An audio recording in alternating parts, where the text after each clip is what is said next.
ఎప్పుడైనా ఎక్కడైనా మీ చేతిలోనే వార్తా ప్రపంచం. మీ మొబైల్లో, మీ కంప్యూటర్లో, మీ టీవీలో సాక్షి టీవీ డిజిటల్ ప్రసారాల కోసం లాగిన్ అవ్వండి www.youtube.com/sakshi tv. Subscribe Sakshi TV YouTube channel.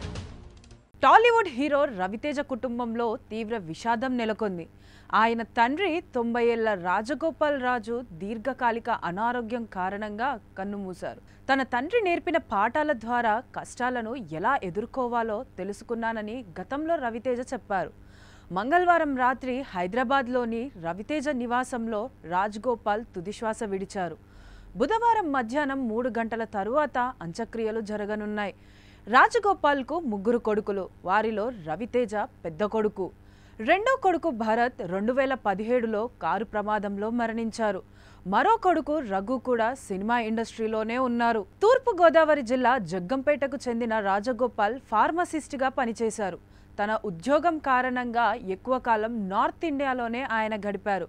దీంతో రవితేజ స్కూలింగ్ అంతా జైపూర్, ఢిల్లీ, ముంబై, భోపాల్లోనే గడిచింది.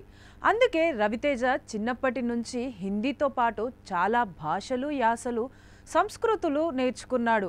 ఇది తన యాక్టింగ్కు ప్రత్యేకతను తీసుకొచ్చిందని అంటారు. రవితేజ తండ్రి రాజగోపాల్ రాజు మృతికి మెగాస్టార్ చిరంజీవి తన ప్రగాఢ సంతాపం తెలిపారు. సోదరుడు రవితేజ తండ్రి మరణ వార్త విని చాలా బాధపడ్డానని అన్నారు. ఆయన్ను ఆఖరిసారిగా వాల్తేరు వీరయ్య సెట్లలో కలిశానని గుర్తు చేసుకున్నారు. ఈ కష్ట సమయంలో రవితేజ కుటుంబానికి భగవంతుడు అండగా ఉంటాడని హృదయపూర్వక సానుభూతి తెలియజేస్తున్నట్లు చిరు పేర్కొన్నారు. రాజగోపాల్ ఆత్మకు శాంతి కలగాలని కోరుకుంటున్నానని చిరంజీవి తెలిపారు.